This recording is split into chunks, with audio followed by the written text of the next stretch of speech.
Hi friends, எல்லாருக்கும் வணக்கம். எல்லோரும் எப்படி இருக்கீங்க? நல்லா இருக்கீங்களா? Welcome back to Ammu's home style. இன்றைக்கி வீடியோவில் இந்த 4 விஷயத்தை மட்டும் ஃபாலோ பண்ணுங்கள். லக்ஷ்மி தேவி நீங்கள் கூப்பிடவே வேணாங்க, அவங்களாவே தேடி உங்கள் வீட்டில் வந்து உட்காந்துருவாங்க. சத்தியமான உண்மைங்க. அது மட்டுமே இல்லாமல் குலதெய்வத்தோட ஆசீர்வாதமும் பித்ருக்களோட ஆசீர்வாதமும் நமக்கு பரிபூரணமாக கிடைக்குங்க. இது வரைக்கும் யாருமே சொல்லாத ஒரு சூட்சும ரகசியத்தை தான் இன்றைக்கி உங்களோட ஷேர் பண்ணிக்க போகிறேங்க. கண்டிப்பாக வீடியோவை ஸ்கிப் பண்ணாமல் ஃபுல்லாக பாருங்கள்.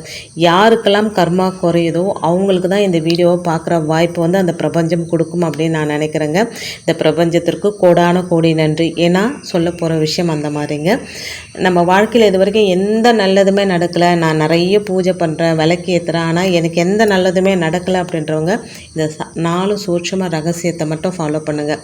ஒரு மாதம் நீங்கள் இதை ஃபாலோ பண்ணிங்க அப்படின்னா அதுக்கப்புறம் நீங்களே வந்து கமெண்ட்டில் எனக்கு சொல்வீங்க அது என்ன விஷயம் அப்படின்னு பார்க்கலாங்க. பொதுவாக பிரம்ம முகூர்த்த நேரம் அப்படின்றது நிறைய பேருக்கு அது ஒரு டவுட் இருந்துக்கிட்டே இருக்குங்க. 3 to 5 அதி விசேஷமான நேரம், அமிர்த நேரம் அப்படின்னு சொல்லுவாங்க. அப்படி இல்லைன்னா ரெகுலராக வர டைம் 4 to 6.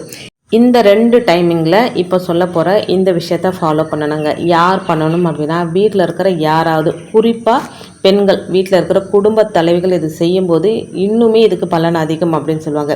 காரணம் என்ன அப்படின்னா வீட்டில் இருக்கிற ஒவ்வொரு குடும்ப தலைவியும் தான் அந்த வீட்டோட மகாலட்சுமி.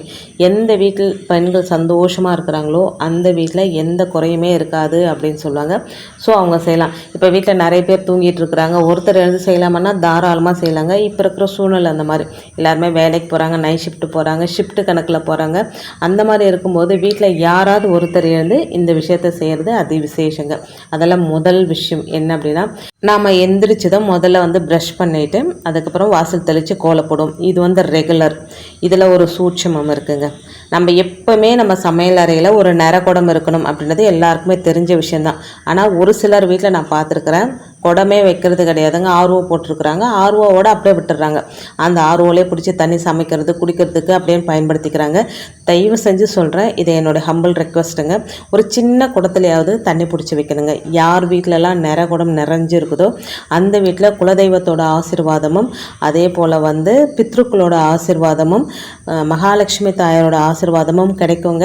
நீங்கள் இதை ஃபாலோ பண்ணுவாங்க. அந்த காலத்துலலாம் பார்த்திங்க அப்படின்னா எல்லார் வீட்லேயுமே வந்து கிச்சனில் ஒரு பித்தளை குடம் இருக்கும், அப்படி இல்லைன்னா செம்பு குடம் வச்சுருப்பாங்க. இப்போ அதை நம்மளால் மெயின்டைன் பண்ண முடியறதில்லை அப்படின்றதுனால அட்லீஸ்ட் சில்வர் குடத்துலையாவது சின்ன குடத்துலையாவது தண்ணி பிடிச்சி வச்சுக்கோங்க.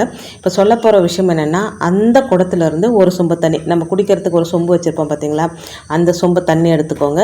அதில் ஒரு பிஞ்ச் அளவுக்கு மஞ்சப்பொடி போட்டு உங்கள் கையினால் வாசல் ஃபுல்லாக அந்த தண்ணி தெளித்து விடணுங்க. ஊற்றி விடக்கூடாது, தெளித்து விடணும். அதே போல் நம்ம நிலவாசல் இருக்குது பார்த்தீங்களா, மெயின் டோர், அந்த நிலவாசல்லையும் கொஞ்சம் தண்ணி தெளித்து விட்டுணுங்க.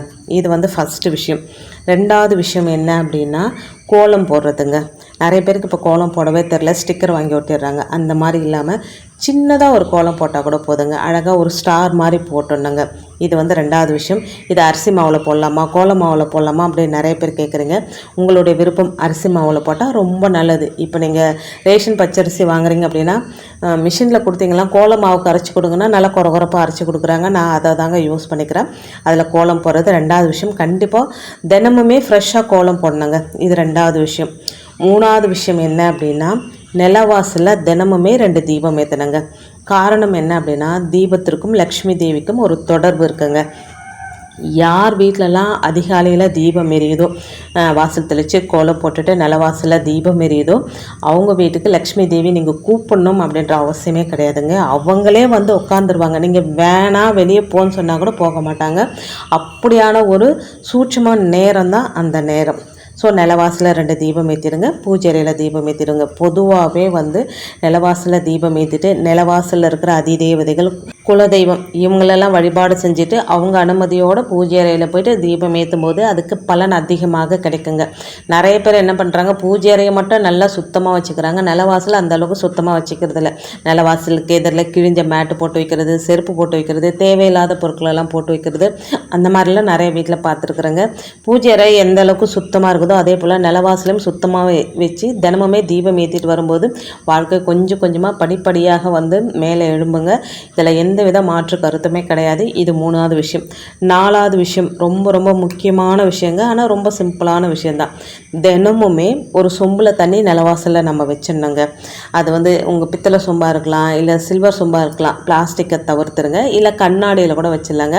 கண்ணாடியை வந்து நிலவாசலில் வைக்கும்போது யாராவது கால் தட்டி அது உடையறதுக்கு வாய்ப்பு இருக்குது. அதனால் இந்த கலசம் மாதிரி கொடுப்பாங்க பார்த்தீங்களா, கோயில் கும்பாபிஷேகத்தெல்லாம் குட்டியாக ஒரு கலசம் மாதிரி, அந்த கலசத்தில் சுத்தமான தண்ணி பிடிச்சி நிலவாசலில் ஒரு ஓரமாக வச்சிடணுங்க.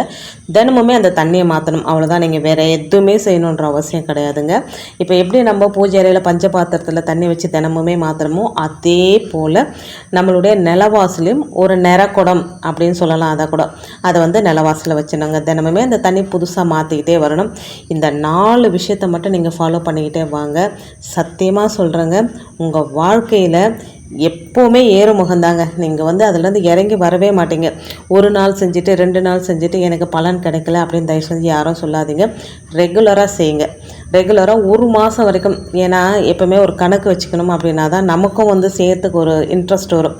ஒரு 30 நாள் இல்லைனா ஒரு மண்டலம் 48 நாள் நீங்கள் ரெகுலராக இந்த விஷயத்தை ஃபாலோ பண்ணிட்டு வாங்க. வாழ்க்கையில் மிகப்பெரிய மாற்றத்தை கண்கூடாக நீங்கள் பார்ப்பீங்க. சத்தியமான உண்மைங்க அது. இது வரைக்கும் என் வாழ்க்கையில் எந்த நல்லதுமே நடக்கலை. நான் எல்லா பூஜையும் பண்ணுறேன், விரதம் இருக்கிறேன், தீபம் ஏற்றுறேன், ஆனால் எனக்கு நல்லதே நடக்கலை, கடவுள் இருக்காரா இல்லையானே தெரியல எனக்கு அப்படின்னு சொல்கிறவங்க இந்த முறையை வந்து நீங்கள் ஃபாலோ பண்ணி பாருங்கள். கண்டிப்பாக உங்கள் வாழ்க்கையில் ஒரு அதிசயத்தை நீங்களே பார்ப்பீங்க. எனக்கு வந்து கமெண்ட்டில் ஷேர் பண்ணிக்கோங்க. உங்களுக்கு என்ன நல்லது நடந்தாலும், நல்லது நடக்கலைன்னாலும் கூட பரவாயில்லைங்க, எனக்கு நல்லதே நடக்கலை சிஸ்டர் அப்படின்னு கூட எனக்கு கமெண்ட் பண்ணுங்கள். ஏன்னா யாருக்கெல்லாம் கர்மா குறையுதோ, யாருக்கெல்லாம் அவங்க செஞ்ச பாவங்களிலிருந்து கொஞ்சம் கொஞ்சமாக விடுதலை கிடைக்குதோ அவங்களுக்கு தான் வந்து இந்த வீடியோவே கண்ணில் படுங்க. அவங்க தான் வந்து இதை செய்யவே ஆரம்பிப்பாங்க. இப்போ நிறைய வீடியோஸ் போடுறாங்க, நிறைய பேர் பார்க்குறீங்க, எல்லாரும் செய்கிறாங்களா அப்படின்னு கேட்டால் கண்டிப்பாக இல்லைங்க. யாருக்கெல்லாம் அவங்களுடைய கர்மா முடிஞ்சு நல்லது நடக்கணும்னு நினைக்குதோ அவங்க தான் இந்த விஷயத்தை ஃபாலோ பண்ண ஆரம்பிப்பீங்க. ஸோ நம்பிக்கையோடு செய்யுங்க, நல்லதே நடக்குங்க. இது வரைக்கும் நிறைய பேர் கேள்விப்படாத சூட்சும ரகசியத்தை, பிரபஞ்ச ரகசியத்தை இன்றைக்கி உங்களோட ஷேர் பண்ணிக்கிட்டதில் உண்மையிலே எனக்கு ரொம்ப ரொம்ப சந்தோஷங்க.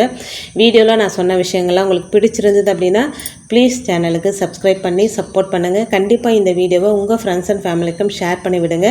அவங்களும் பலனடையட்டும். இன்னொரு எளிமையான ஆன்மீக தகவலோடு உங்களை சந்திக்கிறேன். அது வரைக்கும் நன்றியும் வணக்கமும். Take care and bye friends.